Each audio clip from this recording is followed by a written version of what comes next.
Wisdom. It's an incredibly valuable asset. Some would say more precious than gold. It's attractive, appealing, admirable. Conversely, a lack of wisdom is the basis of immaturity, blind spots, and bad decisions. Wisdom. It can be gained over time, but it can't be rushed. But wisdom can be shared. That's precisely what we are here to do right now. Today, we are here to hack wisdom, to distill it, to understand it, and to process it. Why? To get better at life. Welcome to the main thing.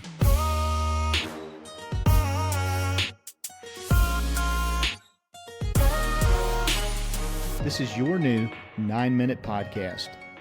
I'm your host, Skip Lineberg, and I've set out to interview the wisest people I know. We'll see what we can learn from each one when they're faced with an incredibly difficult, soul-piercing question.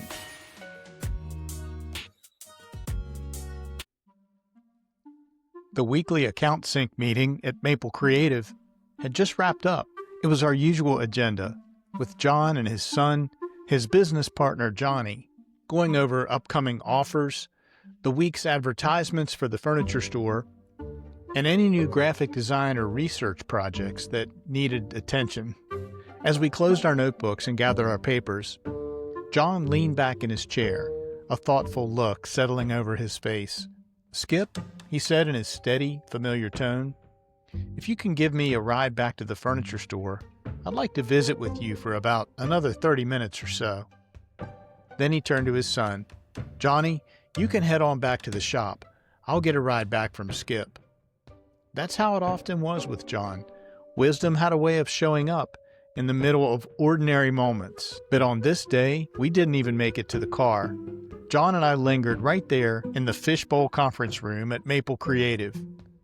The big Maple conference table still scattered with notes and job jackets, mock-ups, and half-empty coffee cups. In those quiet few minutes, John shared one of the most practical leadership lessons I've ever heard.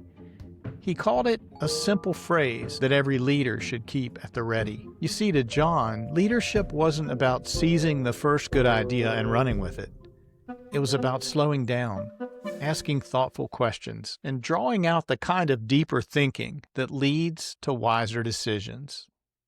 That afternoon, in those same chairs where we just discussed business, ad layouts, research briefs for Wells Home Furnishings, John taught me how a 6-word phrase can help leaders boost a promising idea or gently test its limits and its downsides without discouraging or disparaging the person who proposed it. In this episode, part 3 of our 4-part mini-series, Conversations with My Mentor John, you'll hear why John believed that true leadership begins with patience, the willingness to think things through, and to encourage others to do the same. Now, here's John Wells with part 3 of our Wisdom Conversations. I hope you enjoy it. Let's just say you're chairing a meeting and you are the designated leader, or even if you're not. When a suggestion comes up about something, before something is grasped and gone with this, let's do this or that.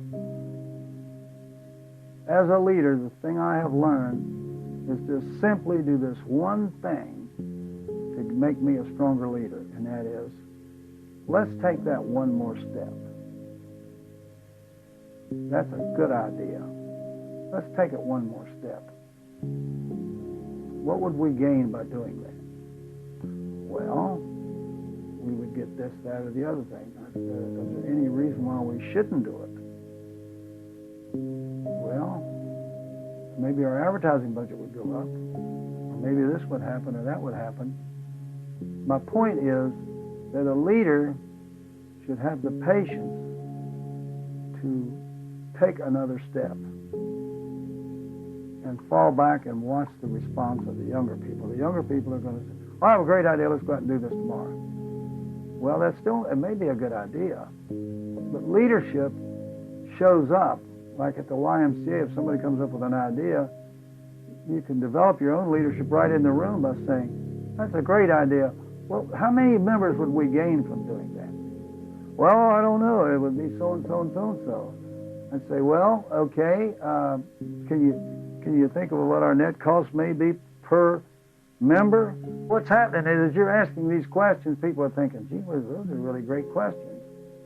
I didn't think of that question myself. You know why they weren't thinking of it? They weren't thinking of anything. They were just thinking of just sitting there listening. But a leader will automatically go into mule gear and think, oh, let's go to the next question about this idea. And they'll think it through. And so my advice to younger men and women is, as they go up the ladder in life, whenever they have thoughts or whether somebody suggests something to us, think it through.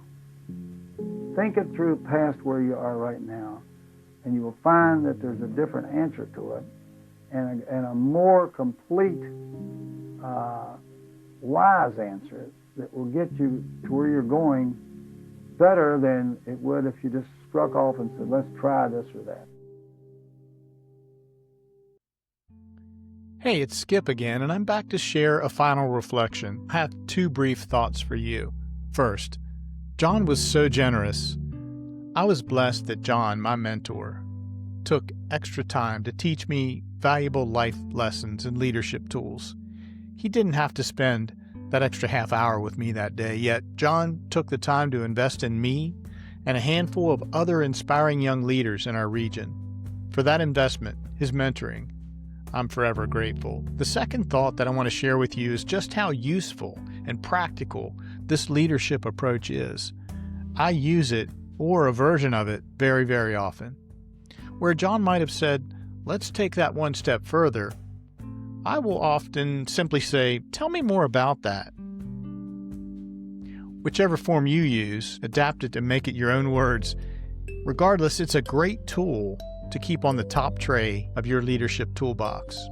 What I love about it, and what John showed me, is how it's a respectful approach with full integrity, and it can be used to snuff out a bad idea. You really just let the originator of that dud talk it out until they can see that it's not feasible or logical or not timely. The other edge of that same tool is that it can be used to flesh out and build support, even consensus, for a good, solid idea. Hey, that's all for now. I invite you back next week. Please come back and join us again for part 4, the final chapter of this unique mini-series, Wisdom Conversations with my mentor, John.